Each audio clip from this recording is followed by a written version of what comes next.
মা, আমি একটা স্বপ্ন দেখছিলাম, তুমি পুরো 12টা বাজাতে দিলা স্বপ্নটার। কি স্বপ্ন দেখছিলি? তোমার বৌমা। ওরে বাবা, এতদিনে একটা গার্লফ্রেন্ড তোর হলো না, আবার বৌমা। ওই যে বুঝলি না, আম গাছে কাঁঠাল ধরলে যেমন অসম্ভব, আমার বৌমা দেখো সেরকম অসম্ভব। বাজারের কথা বলতে চাচ্ছি না, তাড়াতাড়ি একটু ওঠ, নাস্তাটা কর, তারপর বাজারে যা। হ্যাঁ,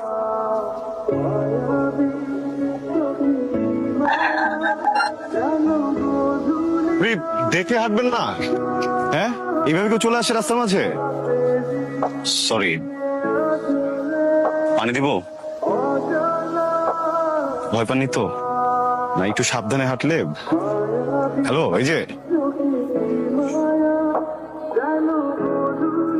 এই তো এসে পড়েছেন আমাদের মহারানী ভিক্টোরি। চাচি একটু এই একটু কি, ঘড়িতে দেখতো কয়টা বাজে? কোন ছেলের সাথে ঘুরতে গিয়েছিলি? ছোটবেলা তো বাবা মাকে খেয়েছিস, আর এখন কোথায় গিয়ে মুখ কালো করে এসেছিস? চাচি রাস্তায় অনেক জ্যাম ছিল। খবরদার, প্রতিদিন আমাকে একই অজুহাত দেখাবি না। এখন এখানে দাঁড়িয়ে না থেকে রান্নাঘরে গিয়ে রান্না করে আমাকে উদ্ধার করেন, আমার ক্ষুধা লেগেছে। কি হলো, যা।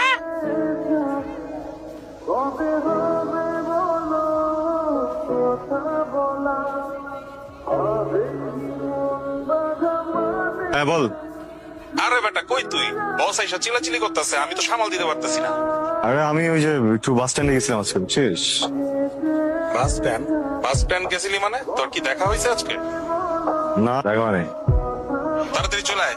আরে আমার গাড়িতে কি যেন একটা হয়েছে, দাঁড়া আমি পরে ফোন দিচ্ছি, রাখ না রে বাবা। কেন কোমরের বিট।